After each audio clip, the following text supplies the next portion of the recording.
narito ang kalamang pangkalusugan. Ang patatas ay karaniwang halaman na tinatanim sa mga taniman sa maraming lugar dahil sa bungang ugat nito na maaaring kainin.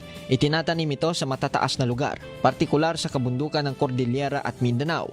Ang halaman ay maliit lamang at may bulaklak na maaaring kulay puti o lila.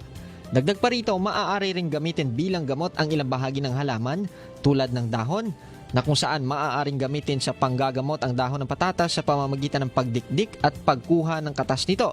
Pangalawa ay ang bungang ugat. Ito ay ang bungang ugat ng patatas na maaaring ilaga at kainin, durugin at ipantapal sa katawan. Ilan pa sa mga sakit at kondisyon na maaaring magamot ng patatas ay ang hirap sa pagdumi, nagpapasusong ina, gout, alta presyon, hyperacidity, ubo, paso at pangangati. Halim Abbas, NDBC, Bida Balita.